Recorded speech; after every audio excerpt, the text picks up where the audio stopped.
이번 영상에서 리뷰해볼 제품은 현재 노트북 시장에서 큰 관심을 받고 있는 CPU를 탑재한 제품입니다.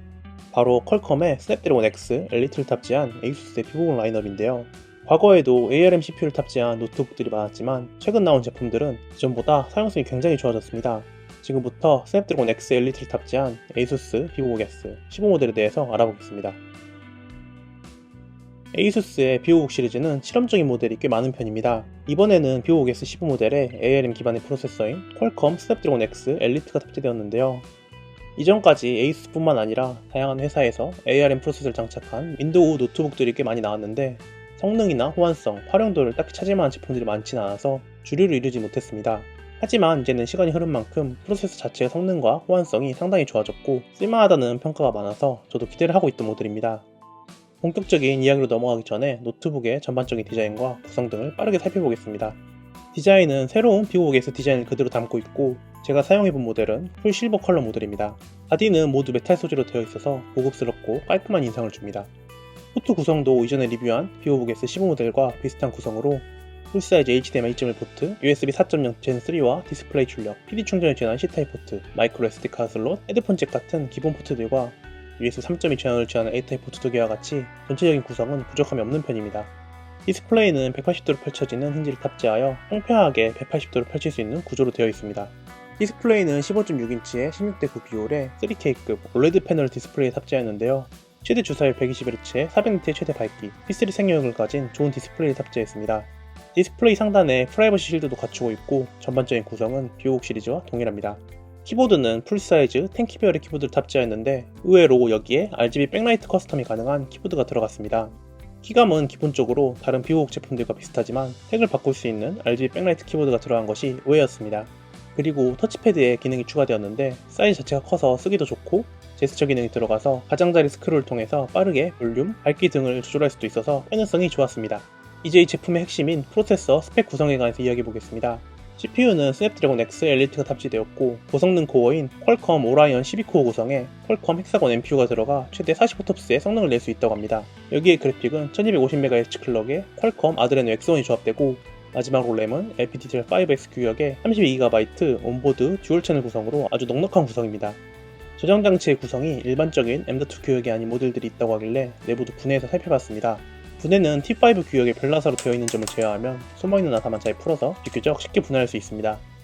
ARM 기반의 스냅드래곤 프로세서가 들어갔지만 전체적인 구성은 다른 노트북들과 큰 차이가 없고 펜 구성도 듀얼 클린 펜으로 되어 있습니다. 램의 경우 온보드 방식으로 별도의 업그레이드는 불가능하고 저장 장치는 다행히 업그레이드가 가능한 M.2 방식으로 되어 있는데요. PCI 4.0 기반의 NVMe SSD 1TB로 용량 자체도 넉넉한 편입니다. 이제 바로 프로세서 성능으로 넘어가서 여러가지 벤치마크를 구동해봤는데요. 같은 윈도우 11처럼 보이지만 일반 X86 기반의 윈도우와는 조금 다른 부분이 많고 차후 최적화나 호환성이 더욱 개선될 여지가 있기 때문에 벤치마크 결과나 성능에 관한 부분은 일단 참고 정도만 하시면 될 것 같습니다. 우선 항상 테스트하는 시네벤치 엘리지 3부터 구동해봤습니다. 싱글코어는 1105점, 멀티코어는 11449점으로 측정이 되었는데 싱글코어는 굉장히 낮게 나오긴 했지만 멀티코어는 비슷한 포지션의 X86 프로세서와 유사한 점수가 나왔습니다. 호환이 완벽하게 되지 않는 구버전 테스트 결과이니 이 점수는 참고 정도만 하시고 다른 벤치마크도 돌려봤는데요. 긱벤치 6를 통해 다른 프로세서와 비교를 해봤습니다. 긱벤치 6는 멀티코어 11639점, 싱글코어 2394점으로 측정이 되었는데 제가 메인으로 쓰고 있는 맥북 프로의 M1 Max와 거의 비슷한 점수가 나왔고 애플의 M3, 인텔의 코어 울트라 7 15H와 비교해보면 대략 이 정도 느낌입니다. 애플이나 인텔의 비슷한 급의 프로세서와 비교시 전혀 부족함 없는 좋은 점수를 보여줬습니다. 다음으로는 그래픽 벤치마크인데 3D마크 파이어스트라크는 6544점, 하이스파이는 1722점으로 점수가 나왔는데요. 3D마크 역시 현재는 ARM 기반에서는 완벽하게 제 성능을 보기 힘들기 때문에 마찬가지로 긱벤치 6의 오픈CL 점수와 별칸 점수로 다른 프로세서와 비교를 해봤습니다. 오픈CL 기준 애플의 M3나 인텔 코어 울트라 7의 아크 내장 그래픽 점수와 비교를 해보면 대략 이 정도 차이가 나는데요. 스냅드래곤 X 엘리트 라인업 중에서도 가장 하위 모델의 아드레노 내장 그래픽이라서 점수 차이는 꽤나 있는 편입니다. 별칸 테스트 결과도 비교를 해봤는데 인텔의 아크에 비하면 점수가 좀 낮긴 하지만 예전에 나온 엔비디아 MX450 정도의 별칸 테스트 결과와 유사한 성능이 나왔습니다. 벤치마크 점수로 대략적인 성능을 보여드리는 것보다 실제 게임을 통해서 성능을 보여드리는 게 더 빠를 것 같은데요. 아직 ARM 호환성이 아주 좋은 편은 아니지만 생각보다 꽤 다양한 게임을 스냅드래곤 X 엘리트로 구동할 수 있었습니다. 우선 오버워치 2를 플레이해봤습니다. 2014년 7월 초 기준으로 현재 드라이버나 호환성 문제로 최대 해상도가 1366에 768로밖에 실행이 되지 않아서 일단 이대로 설정을 하고 테스트를 진행하였습니다. 최저 옵션에서는 평균 80프레임, 최고 옵션에서는 평균 40프레임대로 의외로 높은 프레임을 보여줬는데요. 해상도가 HD급으로 매우 낮기 때문에 당연한 결과이긴 하지만 예전 ARM 기반 노트북에서는 오버워치를 제대로 플레이한다는 생각 자체를 해보지 않았기 때문에 긍정적으로 보고 있습니다. 하지만 높은 평균 프레임 대비 프레임 드랍이나 끊김이 간혹 있어서 하위 1% 프레임은 제대로 측정을 못할 정도여서 아직은 최적화가 필요해 보이긴 합니다.